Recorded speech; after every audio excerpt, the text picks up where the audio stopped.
The world works with the Kaddish Baruch Hu, You're not lying. money, okay? What? You're lying. Where are you holding? I'm holding it. More. It's the Kaddish Baruch Hu. Where are you holding? We're in the Mishnah. Yes, money turns out. Where are you holding? Oh, no, we're holding the basket. I know you see notion. Because it's a shorter daf today. We actually went overboard last night. Are you guys ready? I'm ready. If you're ready, I'm ready. Down that. Missed it. Okay. You know what? Yeah, that was big and everything. All right. So we learned yesterday in the Mishnah that a kohen who's over and marries a grusha, chalutza, he's possible for avodah. But as soon as he, in his head, says that he's going to refrain from it, in other words, he's madr neder, or if he's metamet a mason, all he has to do is refrain. Says the Gemara, "Anesim noshin, kana noider va'oived yored umegarish." Very interesting.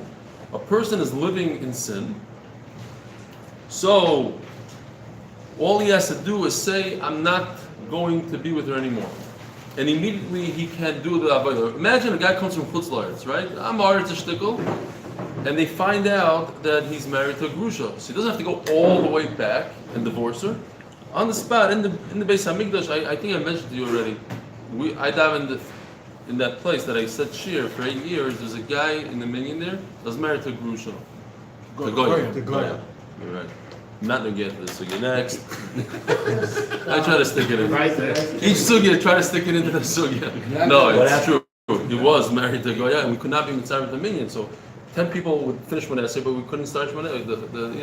He knew it. He knew it. He come every day. For the guys to come every day. No, It's Medrash. Yeah. Where there was a kohen married to a grusha. Right. This, Famous story. huh? Famous story. No, my friends, Rabbi, my son's friend married a in grusha. in Amsterdam. Story. Nobody in Famous story in Chicago? Amsterdam. The story there was that this woman had saved this man's life during the war. And he She had hid him, and she wanted to marry him, and she couldn't say no. And she was Jewish. She was a grusha. She was a grusha, and She was a grusha. He was a kohen, and he felt obliged to marry her. he said, "Because Baruch Hu would want me to do this. This is not the Torah was written, yeah." And he probably got some Baruch to marry him without having The kids, it happens. It So happens. he used to always go out before Dukhni. There was another, but there was a story in Holland with Rabbi Fletcher. There was a story in Holland with Rabbi Fletcher, and when he was the Rav in the shul in Holland, there was a guy who was married to a grusha who wouldn't go out. And Rabbi Fletcher, the whole community was like, he said you can't do it, and the guy did it anyways. And then he was like, he doesn't know what to do. Rosh Hashanah Yom Kippur was coming, he didn't know what to do. And then the guy had a heart attack the night before Yom Kippur. He had a heart attack, and everyone said Rabbi Fletcher killed the guy. It's all your fault. It was a famous story in Amsterdam. I was in Amsterdam, and I went into the shul there. It's a shul that was hidden from the Nazis. And the Gabba got up and he said the story. Happened this shul with Rabbi Fletcher. He's the rabbi. You're talking about the time of the war. No, I'm talking about Rabbi Fletcher. He's here in Ramat B'Shemesh. That was in Chanicha. 30 years ago. 30 years ago. 30 years ago, this story happened in Amsterdam. The guy that just spoke this Friday night. He had it. He's the person. He spoke told me like the 3 story times. himself. Fine. Yeah. Zok the Gemara. So Tana Noide va'oived yored umegarish. I think it's a very interesting halacha. A person is married to a grusha, he can still perform the avodah as long as he's noider hana and he says, "I am going to take care of my business when I get home."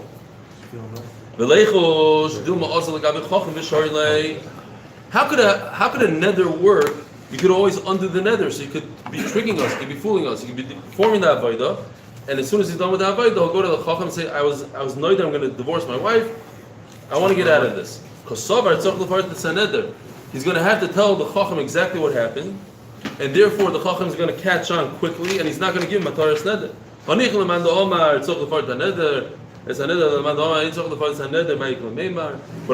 Omar, you don't have to say exactly what happened. You can just come in there and say, "Don't ask any questions. I need ataras in the darim," and you get ataras in the darim.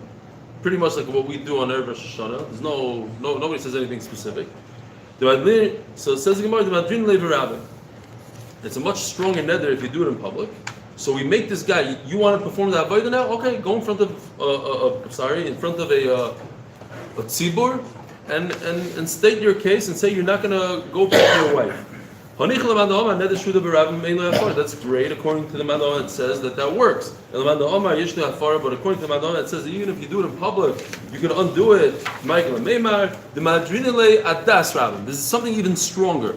You don't have to do it in public. You have to do it on the das of the rabbin. What they think, what the other people think, whatever they want is going to happen. And so you're not going to be able to get out of your net. You can't go to a rav and say, hey, I need Ataras Madara because it was done on the das of the rabbin. How do you say das of the rabbin in English? Understanding Al the das public. HaMokam. Al das Understanding HaKohol. the public. The what? Understanding of the public. Ooh. Condition. The what? Condition. Anyone else have a different better Understanding of word? the public. Condition of the public. That's Okay, right. I like condition of the public. It's better. Omar Ameimar. How do you say das in English? No? Just das. No such thing in English. Omar Ameimar Hilchasaki. The public's will. The public's will. Okay. I'll take that. Sorry. Omar Ameimar Hilchasa. Afilu lemanda Omar neder shuhuda berabim yesh lehafara. Das rabim mein lehafara. So Ameimar the halacha is, even if you hold that if you make a neder in front of a whole community, I could undo it, but if you do it with the will of the rabbin, with the das of the rabbin, ein le'afara. That's very strong. V'hanimili l'dvar shus. That's if a guy made a neder, he's going to do this, he's going to do that.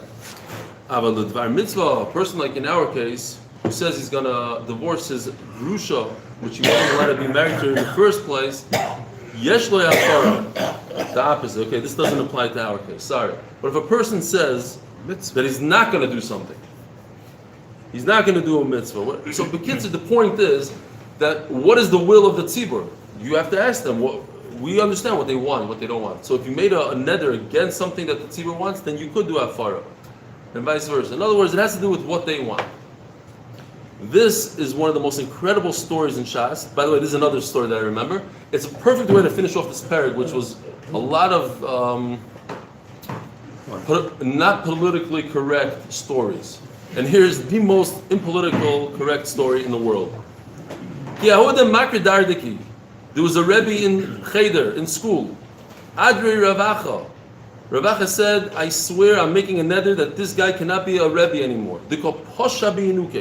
Because he did a pshia. This story is brought down 3 times in Shas. This is the only time that Rashi actually says what happens. Look at Rashi because nobody will believe if you didn't see this inside. Pasha b'yinuke malka oisamu mason. He would kill his students. Hit them. Hit them so hard that they died. So they said, okay, you're out. Forget about jail. You can't be a Rebbe anymore.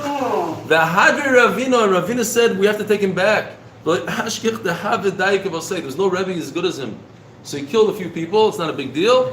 They brought him back. As long as he swore, he made a neder, he promised he's not going to hit them that hard anymore. Not that he's not going to hit them.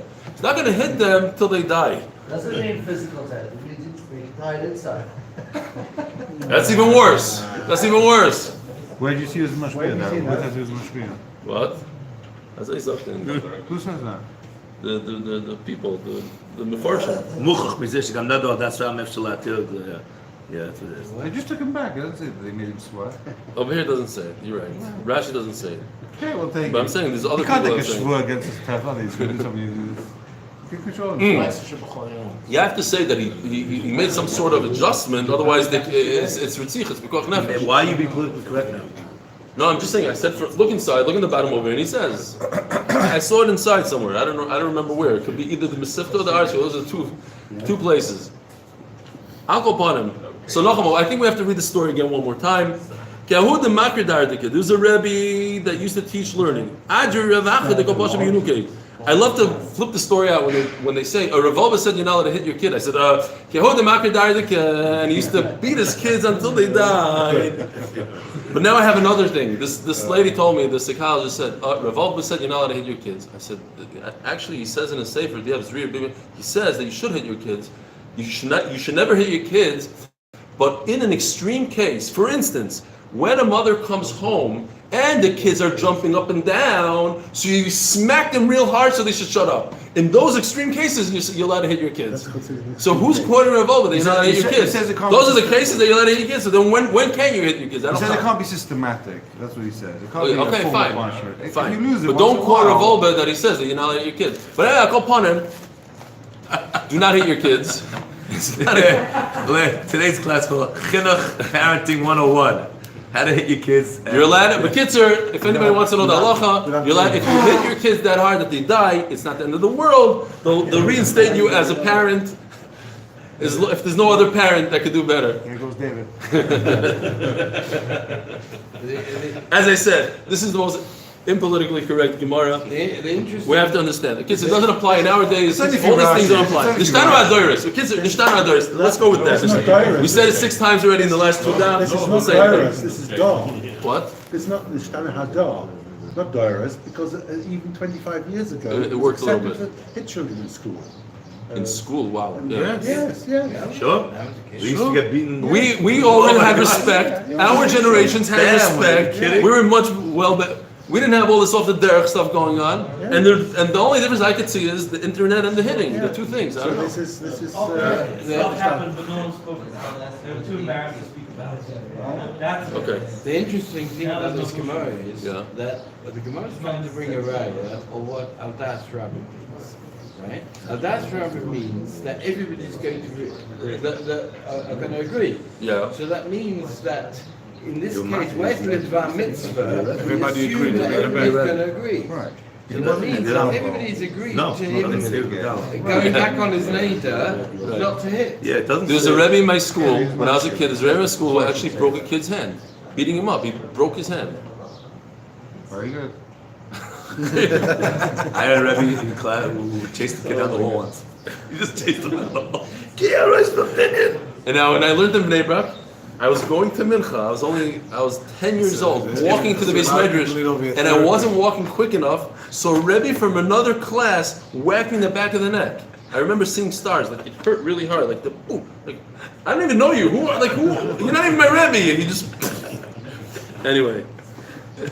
Those are those days. Anyway. No, do we have any? Did anybody come out damaged? Okay. We have a Mostly little- was a little damaged in the The ones that are damaged aren't here anymore. Banged him against the locker 3 times. When they used to give Malka, Yeah. then they had a doctor there watching to make sure that. Yeah, we had a doctor in class. One last story I just remember when I learned in Munkach. What did you say? I didn't hear. So we had a doctor in class too, just in case. We didn't need a doctor. I learned in Munkach in Borough Park for a month. Parshas Hazinu, and I remember those words. No, you didn't. Yeah, I did. Seriously, Are you that's the serious? same time. I don't think. My Rebbe, they had a steam. In those days, the heat in the room Radiator. was a radiator. It was a big giant thing. So the kids shouldn't touch it. They put this mesh around it, like this metal. No, it's like a box with mesh, so you can't touch the actual heater. So it wasn't the winter. It was Hazinu. When's Hazinu? It's Hazini faneim tashumayim dehimu. I remember the whole parasha because the Rebbe took this kid. He lifted up the thing, shoved him inside real good, and lowered it. The kid was like this for like 20 minutes. Anyways, fine. We had the head teacher in London, in law school. Where are we going with this? Put your hand out. Yeah, no, the Rebbe had it. This Munkach guy had a ruler. I got one of those, and I told my mother, I think it had like nails. I didn't realize how hard, and like it made a line in your hand. Yeah, not good. Let's finish the paragraph, boys, at least. So it says in the Mishnah there's a difference. If a person is married to a grusha, a kohen is married to a grusha, he's not allowed to, so he has to swear he's not going to go back to her. But if a person has to make a neder, and a person he has a bad habit of touching dead people, so all he has to do is make a kabbalah to himself. He doesn't have to do a real neder. Why? Hassam means to talk about. A person who's married to his wife, he's going to come up with all sorts of excuses. She's going to convince him to go back. So Mela has to make a neder. Hajjan Allah mum meilu, hajjan Allah mum meilu, hajjan Allah mum Mishnah meilu. brings here Says, yeah. there's a problem for a Kohen to be a coroner. Yeah. Being Mitam Mason. Right. So what happens if a Kohen goes on a flight where there's an ace Yeah. and he does it deliberately? Does he pass himself for the truth? I thought on flights it's not such an issue. Don't they do something that is not an issue? Why is There's it? no. There's a mace they do with the there's a tefach and the whole thing, no? If it's allowed, So he yeah. does it deliberately. Okay, so he's just McCollum himself, not to do it again. If you want to rely on whatever, not too. Ah, there's a theory. There's not a theory. I got it. Wow, Fine. listen to today's shit. We gotta move. We gotta move. Rabbi say. This is listening. New parent. Okay, so until now we're discussing a Bechar, No? Peterechem. We know a Bechar for Pidyon Haben goes by Peterechem. But there's another Bechar. Bechar gets 2 portions in Yerusha, and that goes by Reishis Oinoi.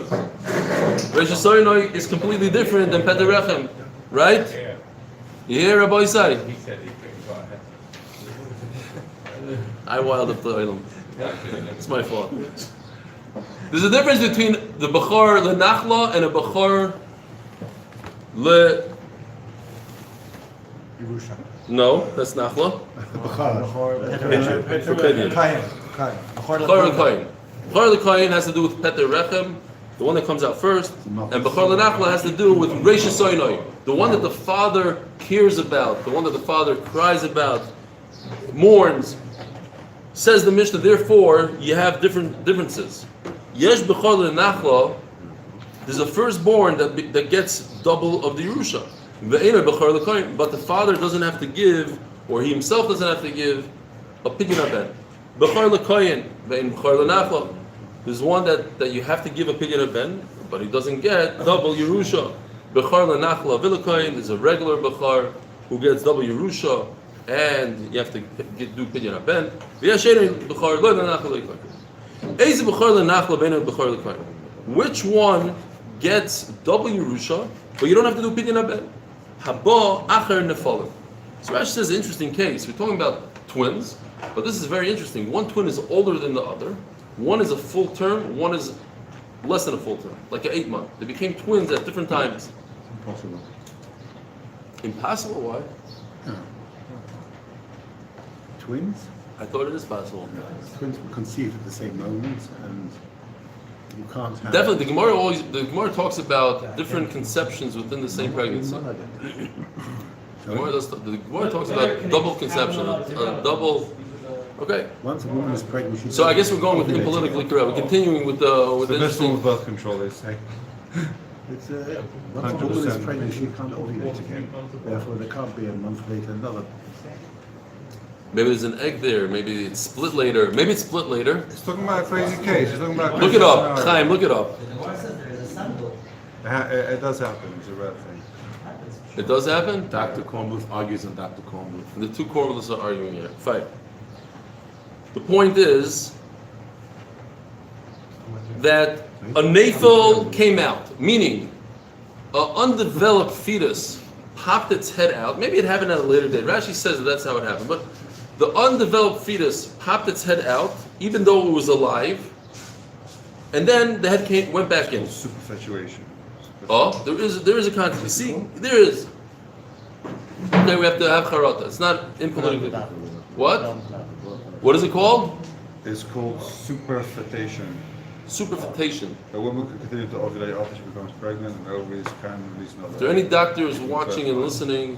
Where's Dr. Epstein? very when we rare. when we need him? He's only Okay. studying Hebrew right now. And even our second doctor in command, Avi Kamyansky, who thinks he's a doctor. David's a doctor. Which David? David. He is. They're typically just a few weeks apart in age. Okay. Abach and Nafal Mafpish Yotzes Roishoy Chai. Uben Tisha Shiyotzer Roishoy Meis. So you have two cases. It's basically the same case, but slightly off. You have a naphil, a fetus that didn't make it, stillborn. Now, the stillborn, what?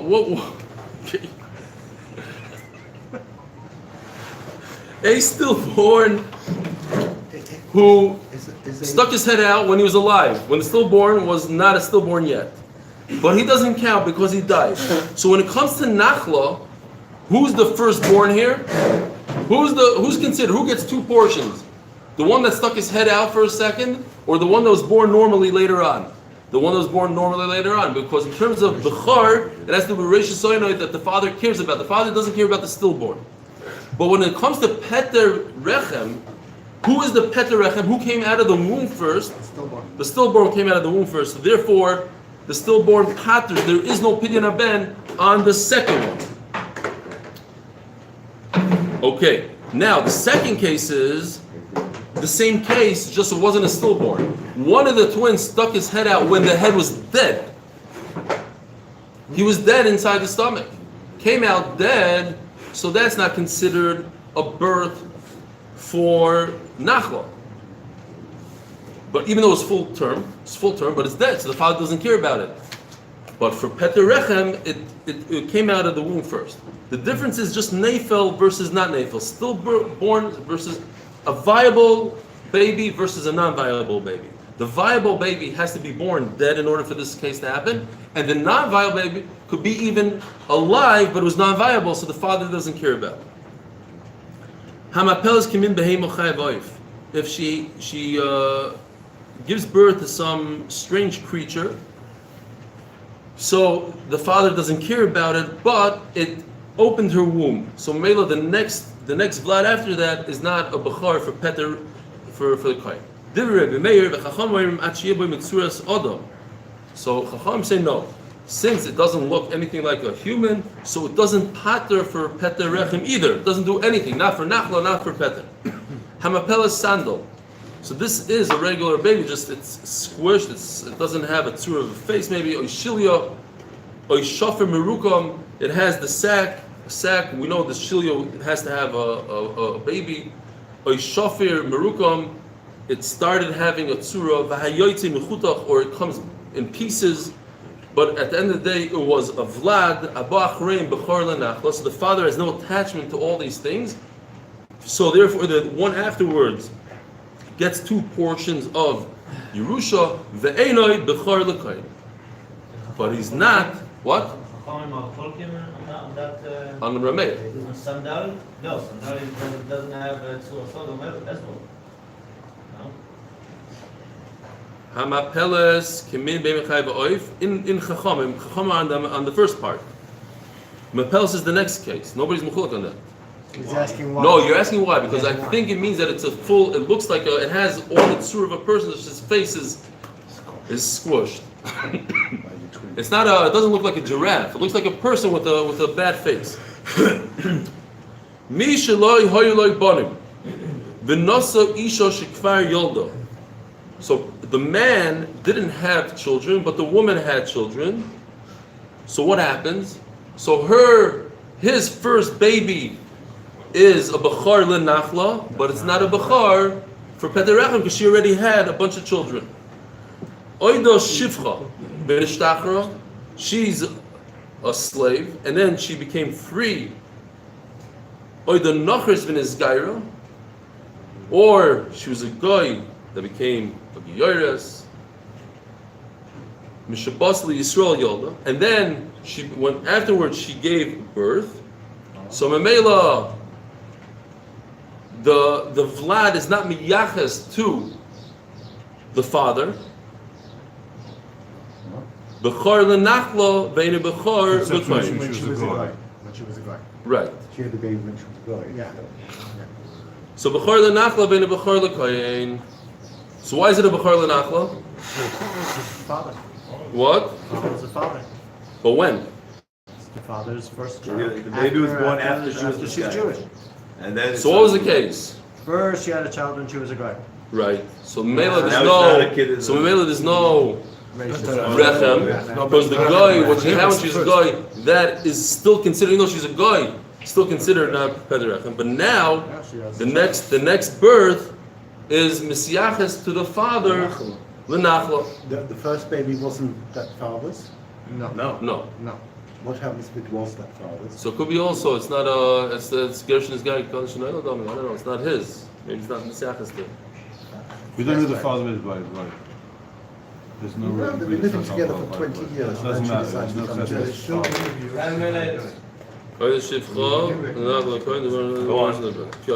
Basically, Rabbi Yossi Aglili Omer, Bechor lenachlo vilakoyin. Shenemar Peter Rechem b'Yisrael. So Rabbi Yossi comes and says, no, that what happened before to her Rechem is not important. It has to be Peter Rechem when she's a Yisrael, b'Yisrael.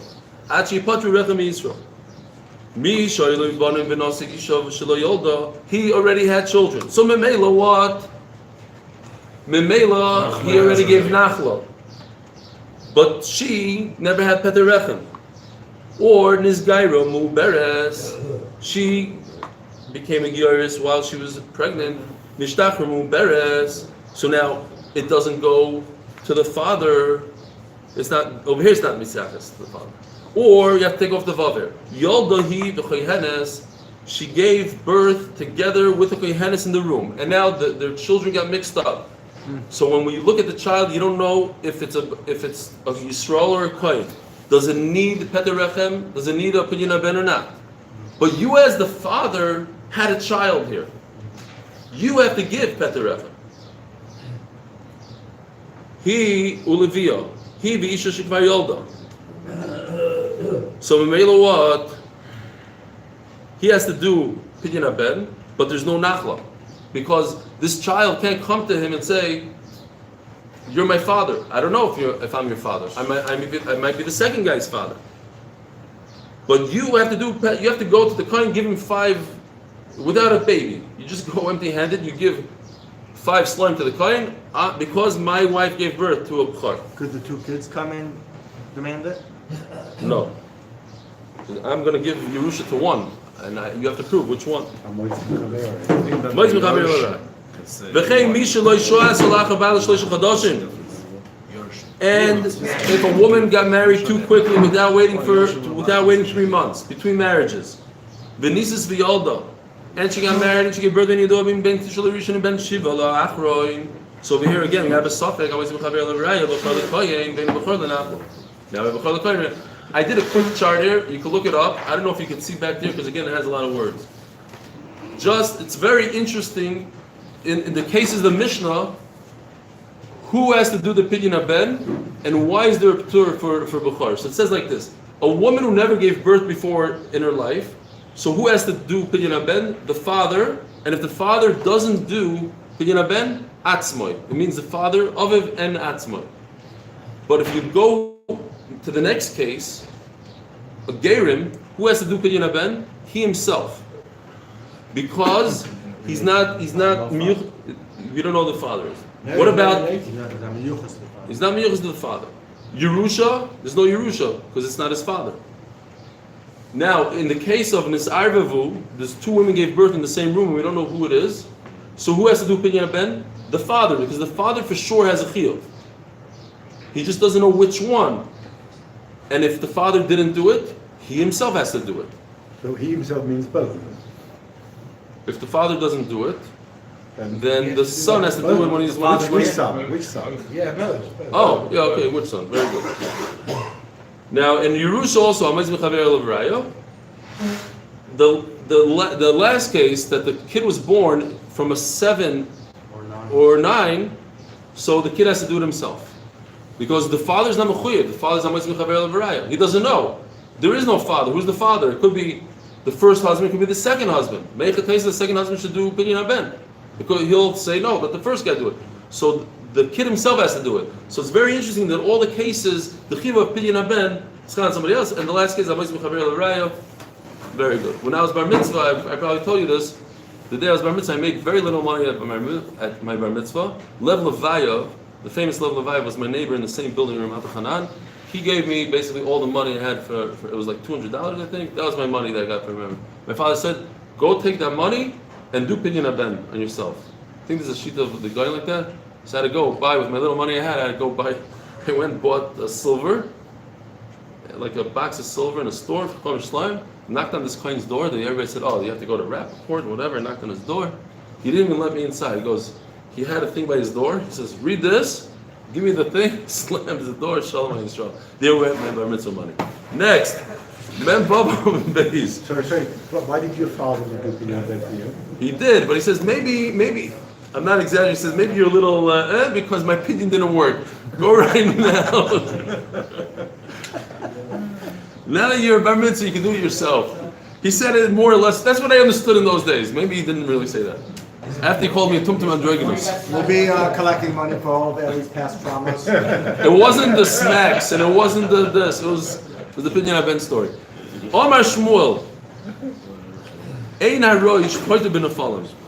Just when the head itself comes out, because if you, as the Gemara is going to point out immediately, the Mishnah talks about a head coming out. Says Shmuel, it's not the head. What you need is roishi v'ruboy. You need most of the body to come out also. It's not just the head that creates a birth. My taimo, when it's a nafel and it's not viable, but the Torah says nishmas ruach chayim ba'apav. It has to have life. If you want to consider a head, it's when it's completely alive. It has ruach chayim. But idach lechoshev reishim. But a nafel not. So immediately we have to ask the question from our Mishnah.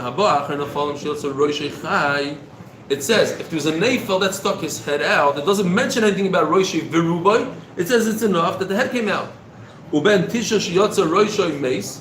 And then the second case is that the full-term baby came out with its head, just its head, but it was dead. It doesn't say anything about rubai. So we'll be doifek for a second. We'll say my roishoi rubai. It doesn't just mean its head; it means roishoi virubai. The list say rubai. So say specifically. Bidinu. The Gemara says a very big chapter. It's a little bit deep. Bidinu the boile lemisnei rubai. You're right. It should have said roiv. V'ayde the boile lemisnei seifa ben tisha shiyotza roishoi meis. Time of the roishoi meis. I'll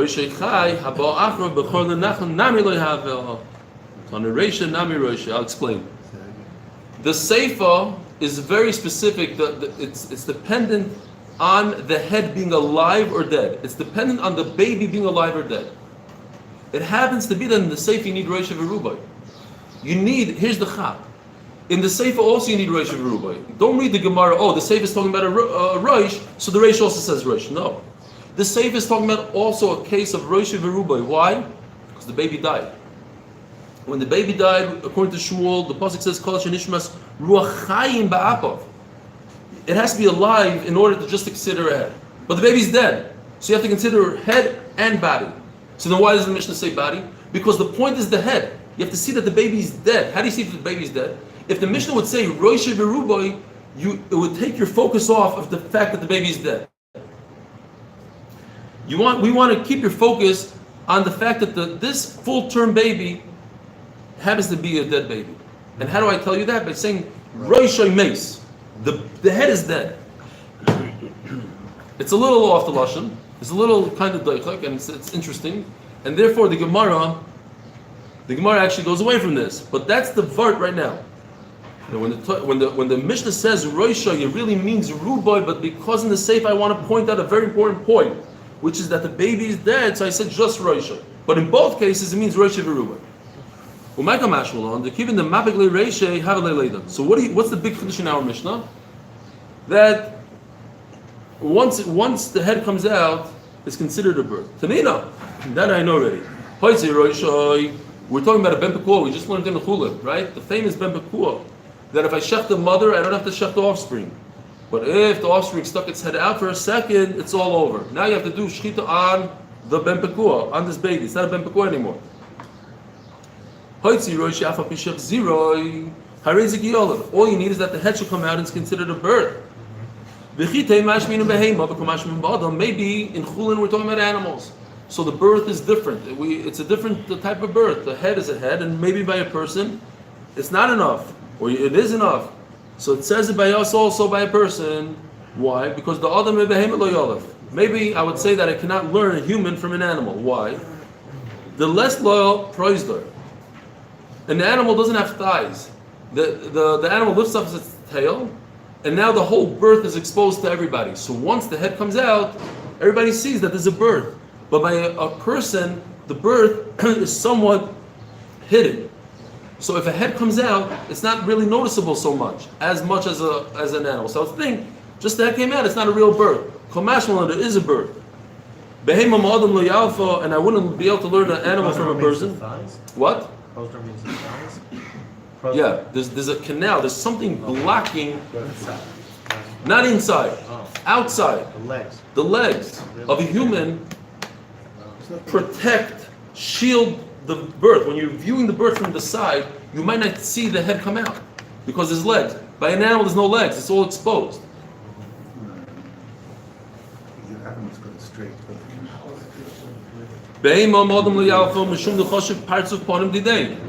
But by a human, I would say the opposite. A little bit of the face comes out, that is the human being. What's a human? Human is its face, that's its chashivas. But an animal doesn't have that. Says Gemara, okay, so great. So we have a havamina, that's why it should say it over here, it should say it over there. Honami tanina. It also says that Yotzik Darkoi, we're talking about whether or not Giyoris has Yemei Tahara and Tuma, because if it comes out normally, head first, an animal, a person, Mishiyotza Roiv Roishoy, once most of its head comes out, Beza Roiv Roishoy, Mishet Teitze Pedachtoi. Just the forehead comes out. To Yufta the Shmuel, to Yufta. So at the end of the day, it doesn't make any sense why our Mishnah would tell us this thing about just the head coming out. If we already know it from an animal, the animal is not different. We have another Mishnah that says it. Mishnah takes about all you need for birth is that the forehead should come out. And I made us a kasha on Shmuel. Omer Shimon Melakish. Shmuel said that that you need Roshei Viruba. And he would say just Padachta. Omer Shimon Melakish. Padachas. What does it say here? what it says here. Okay. Padachas Poiteres B'chol Mokim Chutz Min HaNachlo. The forehead is enough to be considered a birth for everything besides for Yerusha. My timer. Yakir Omar Achmana. When it comes to Yerusha, it says the word Yakir that the father has to recognize, and the father doesn't recognize if just the forehead comes out. Rabbi Yochanan Omar Afilu L'Nachlo, you could recognize the baby just from the forehead, and therefore it's considered a birth. Over here I'm talking about, over here it's talking about a goy that doesn't have, a goy in general doesn't have, if a woman gave birth, a goy gave birth and then she became a geras the next day. Is she tummy or not tummy? She's a nida the day before, she's not tummy. All the tumas don't apply to her. So therefore, let me set this up for you. This woman, she wanted to have this natural birth in a pool. So she goes into the pool and she's giving birth, and while she's in the pool and she's giving birth, she chaps that she could kill two birds with one stone. So she says, bring the rabbis right now, I want to become Jewish. So they say, Mutter lach, you're Jewish. The problem is the head came out. It's while the head is out. This pool is a mikveh. Right.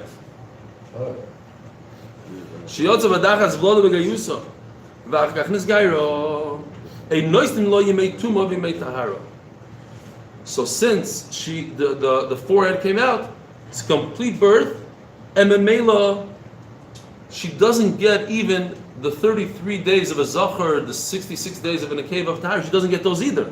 She's not tamei, but she's not tar either. She doesn't get freebies. Taisa just points out there's a big chiddush here.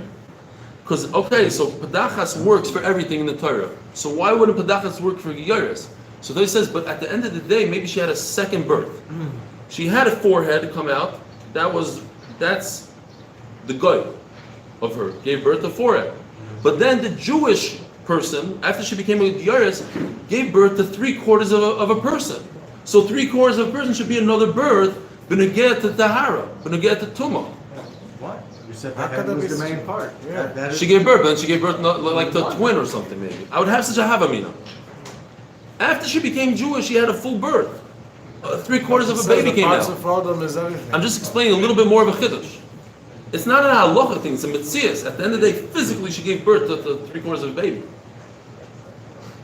After she was a guy, after she became Jewish. There's one child. Okay, you don't understand the thing. Is I the- hear a little bit more. Is the child Jewish? No, According to this, the child's not Jewish. No. no. No.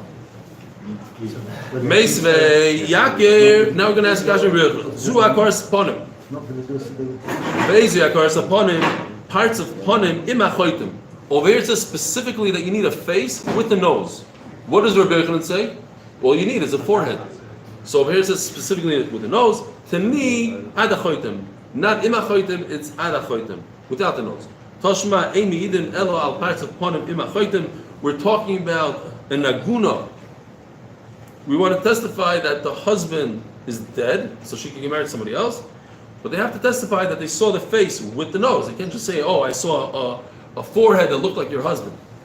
Tani adachoitim. Includes the eyes though? What? Includes the eyes though? Padachas means padachas and Yeah, eyes. I would think so. You had the blue eyes that your husband had, but I didn't see the nose. I didn't see this part. So according to Rabbi Yochanan, it's good. It's adachoitim. It's very important for identification and Of course. When in nagunos. In all identification, how do you identify? Toshma, padachas below parts of ponim below padachas, a meidin ad shiyu shneim imachoitim. It says mafurish, it should be with the nose, not like Rabbi Yochanan. Micro, where do we see in the pasuk? Hakoras paneim ansabam. Interesting that Rashi points out that this pasuk is talking about a noyef is going to have children that you can recognize that they were the sons of the noyef. You can see that they came from Naveira. The mamzerim came from the niyuf. But akoponim, it seems like you could see their face with the nose. Shani edusisho dachmiru rabbanon. When it comes to testifying that a woman can an aguna, there's a chumrah. Frankly, Gemara, we just had mamish last week that we're not machmir ben aguna. Remember the Gemara? We said by aguna, even eid mepi eid. Even though the girl, umi achmiru v'hadna nuchzuku liyos mesim eid mepi eid. Mipi isha, mipi evin, bishifcha. I think this is the worst one. She's a slave and a woman. Ka'kilu rabbanon, b'soifa b'tchilasa la'kilu rabbanon. So the Gemara says, when you're identifying the corpse, so you need good edus. Once you have that edus, you could do eid mipi eid.